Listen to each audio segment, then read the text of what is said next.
Welcome to Human Services Stories, Management, Customer, and Staff Voices. I'm Clinton Lewis, and I'm glad you're here. This show is about the people behind the work, the manager, staff, customers, and communities who care, support, and help one another move forward. And this episode is called When Time is an Enemy, Managing Caseloads Realistically. In human services, time can feel like the enemy. There are times when cases stack up. There are times when the calls keep coming and the meetings run long. And there's plenty of documentation that needs your attention. And by the end of the day, it can feel like you've been moving nonstop without ever really catching up or making any substantial progress. Remember, that feeling is real, but so is the responsibility that comes with the work. Remember, we do not cut corners. We do not falsify documentation. And please remember who we're there for and why we are there. We always follow policy and the law, even when the pressure is high. And we understand that there's no quick fixes when it comes to helping someone make real and lasting change. Time as a limited resource. Time is limited for everyone. You cannot do everything, and you should not be expected to. The goal is not to squeeze more and more out of already exhausted people. The goal is to focus on what matters the most, do it well, and do it in a way that can be sustained over a period of time. This means being honest about capacity.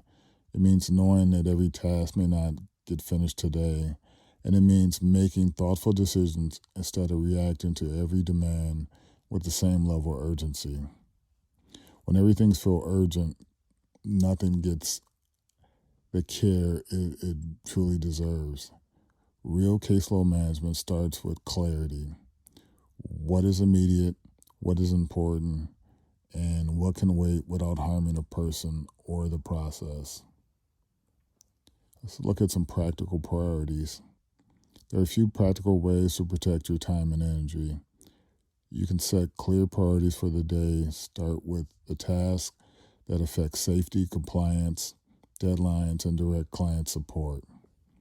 Protect blocks of your time for critical work.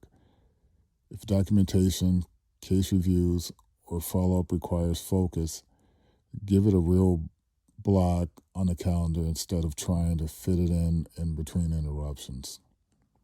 Group similar tasks together when possible, returning calls, reviewing notes, and sending updates that can often be handled more efficiently when they're done in batches. Please leave room for emergencies. Human services is not a perfect schedule, and unexpected situations will come up. Flexibility matters, but flexibility should not become chaos. This is not about doing less of what matters. It is about doing it with intention so the work stays accurate, ethical, and useful. This is for managers and caseload culture.